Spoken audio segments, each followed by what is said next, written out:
Dear students, हमने अभी आपको पढ़ाया कि विशेषण किसे कहते हैं तथा विशेषण के कौन कौन से भेद होते हैं।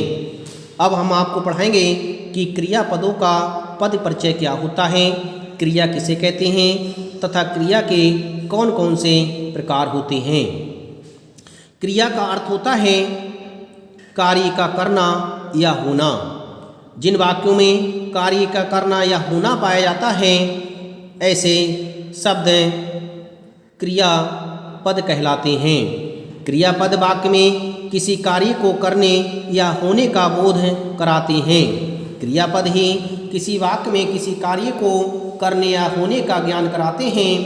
इस तरह से जो कार्य को करने या होने का बोध कराए ऐसे शब्द क्रिया शब्द कहलाते हैं। क्रियापद दो प्रकार के होते हैं। डियर स्टूडेंट्स, पद को ही हम शब्द कहते हैं। जो शब्द वाक्यों में प्रयोग किए जाते हैं वे शब्द पद कहलाते हैं। इस तरह से क्रिया शब्द दो प्रकार के होते हैं, जैसे नंबर 1 मुख्य क्रियापद, नंबर 2 सहायक क्रियापद। मुख्य क्रियापद उस क्रियापद को कहेंगे जो वाक्य में मुख्य रूप से प्रयोग की जाती है और जो मुख्य क्रिया की सहायता करती है उसे ही हम सहायक क्रियापद कहते हैं। सबसे पहले हम पढ़ेंगे कि मुख्य क्रियापद किसे कहते हैं। वे पद जो वाक्य में क्रिया के मुख्य अर्थ का बोध कराते हैं उन्हें हम मुख्य क्रियापद कहते हैं।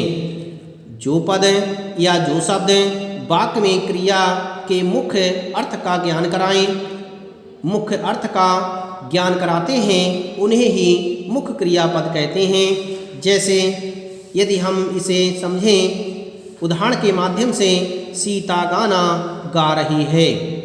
इसमें सीता संज्ञा है, गाना कर्म है, गा रही है क्रिया है, परंतु इसमें गा शब्द मुख्य क्रिया कहलाएगी और रही है यह सहायक क्रिया कहलाएगी।